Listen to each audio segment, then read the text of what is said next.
Okay, Ryan Gravenberch, gets an assist. Managed to get subbed with some comfortable time left on the game as well. Protected from getting a yellow card. Yes, 6.8 rating from SofaScore. Who Scored have got him as a 7.2, and FOTMob gave him a 7.6. So rising on the old graph there.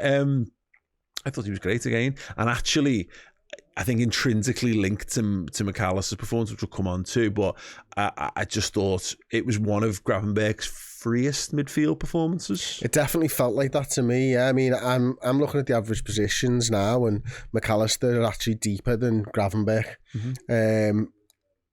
Well, I tell you what, should we do the midfield almost as a unit here? Because I thought Mac Allister was outstanding. I thought Gravenberch, I thought Jones was outstanding. But let's start with Gravenberch, because I think the performances were so linked because it was such a wonderfully fluid midfield performance. Yeah, and I think it was the key to the whole game, to be honest with you. I remember thinking at the time when we were watching it that we're dominating the middle of the park. And we're having our way with West Ham there, and we're playing through the middle of the park. So we're getting to the edge of the penalty area, and then we're deciding which way to go. And I think if you can do that in the simplest of terms, the defence doesn't know which side to squeeze. Yeah. You go down the left-hand side, they compact it all over to their right to cut you off, and then they have to spread the other way. But if you can go through the centre, you've got two choices, and the defence is stuck in the middle, which means there's more space on the wide areas. And I thought Liverpool did that really well today, and it was that passing from defence into midfield to the other midfielder, and then maybe further forwards and stuff, and going from there. But the fluidity between Gravenberch and Mac Allister and Jones was excellent, because Mac Allister was deep sometimes. Gravenberch, as you say, was freer to go forwards, and I say Mac Allister's the deepest of those players. Now, when Gravenberch is withdrawn, Mac Allister goes further up because Endo's on as well. Yeah. And yet he's still the deepest over the 90 minutes in the average positions, which says something's changed. And this might be, version 1.2 of Slots Liverpool. Yeah. Like now the midfielders are allowed, because they understand the positions, to change and to rotate, because they've played enough games together to understand each other's positions. It's really interesting because Gravenberch only plays 57 minutes in this year. We get to 93% pass accuracy. It's 27 of 29 passes, so it's it's solid, really, really, really solid. But actually, as far as the heat maps go, he has a greater involvement on the right hand side for Liverpool, high and wide on the right, because in that first half when we were really turning the screw, Mac Allister, you're right, was able to sit. Mac Allister started really advanced, and I think they went, actually, this is a game where Gravenberch's pace is going to help us a little bit more. So Mac Allister switched, dropped deeper, and it allowed Gravenberch to go and get up and support it. The amount of times he just picked the ball up, and he was linking with Salah, linking with Trent, linking with Curtis, high and wide on the right. And that's not something we've really seen since probably United away.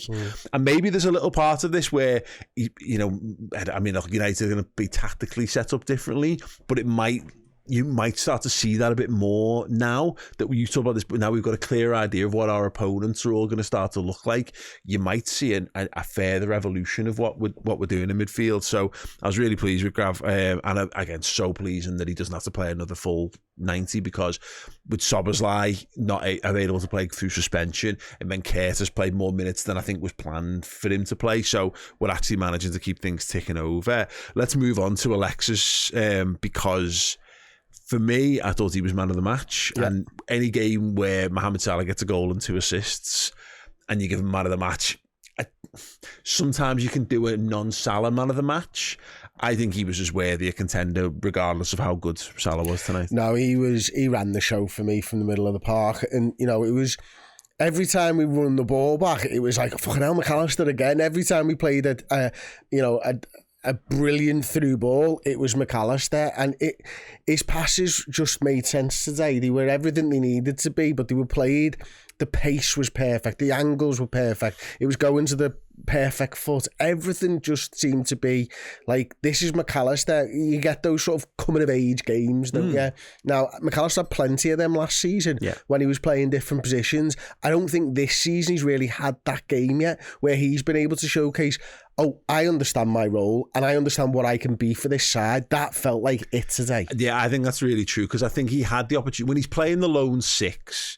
last season, he's an island, and you're watching him quite intently for what he's doing, and you know what that role's meant to look like because you've just watched years of Fabinho be one of the best in the world at doing it, and he falls a little bit short at times, but you give him credit for the work rate and all that.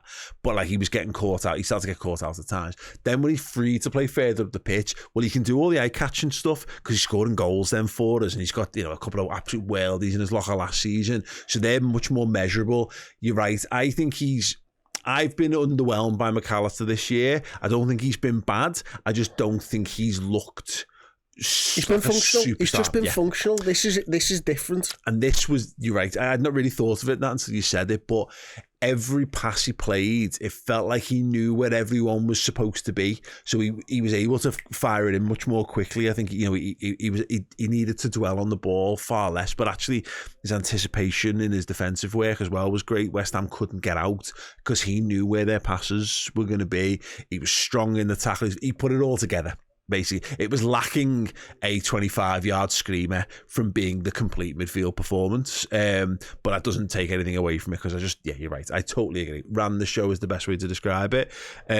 Statistically, 90% passing accuracy, 56 of 62, 3 out of 3 successful long balls as well, created one big chance, 1 or 2 dribbles success, 7 of 12 ground duels, 1 interception, 4 tackles. What are the big things I've been looking at moving forwards, and especially thinking about the January transfer window, and done deep dives with Josh, and we've spoken about it quite regularly, is like, do we have that guy who's going to tell the team where we're going to play football, how we're going to attack? Do we, like the Zubimendi thing, the links, obviously, you think about that.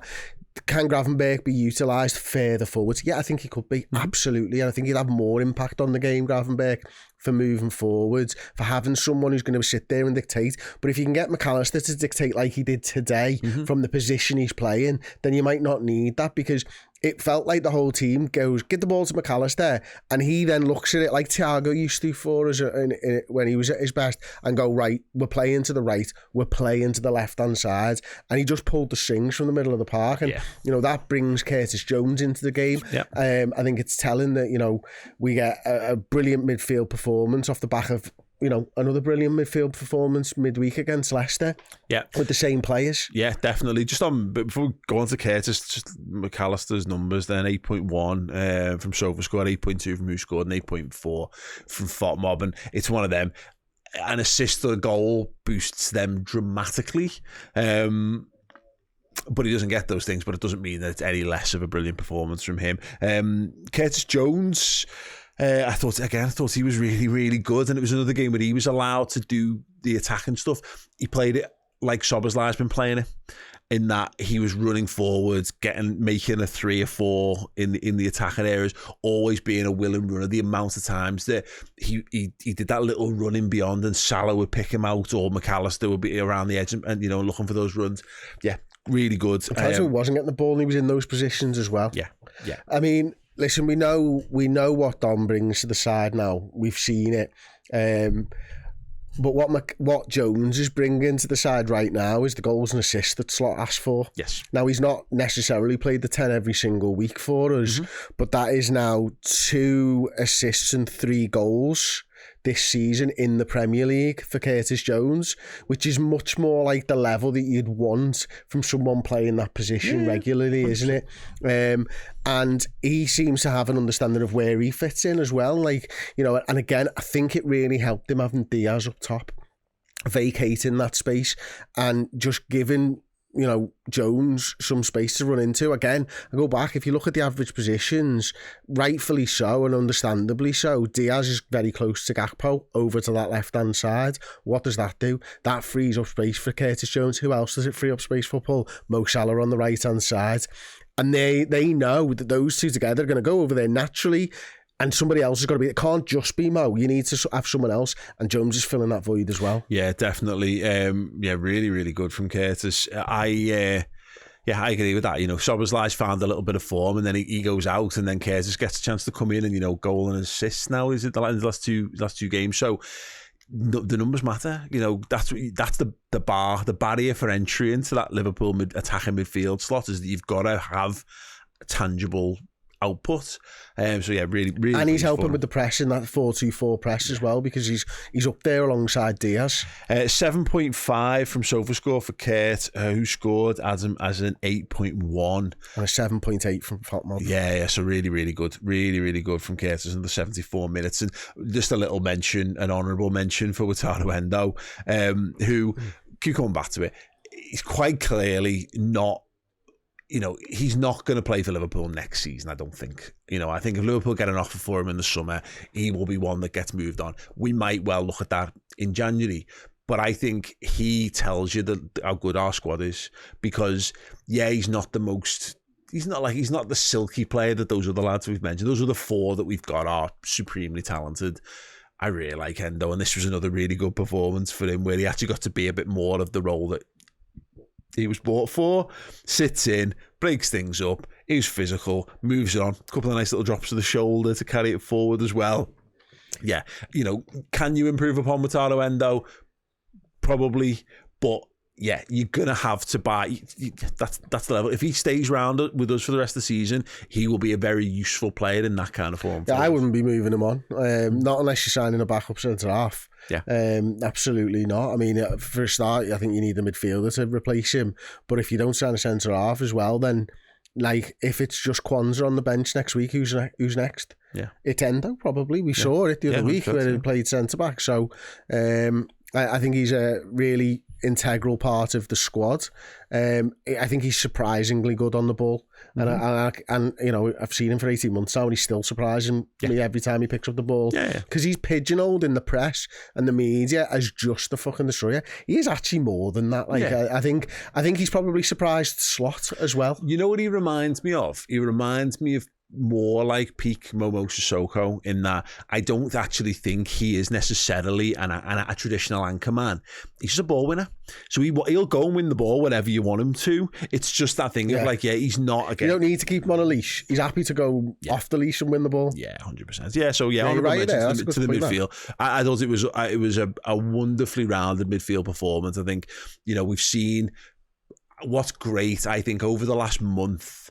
I think I've probably sat here and said that was the best performance this season from... I've said it from Szoboszlai, I've said it from Mac Allister, I've said it from Jones, and I've said it from Gravenberch, like literally every week that he's played for us. And that, particularly for Szoboszlai and Mac Allister, that is very, very encouraging, because this is the time of season when, we're really going to need to go up that gear, and the way the performance is great. So, I think Mac Allister is a strong candidate for man of the match, but if you agree or disagree, let us know in the comments on that one.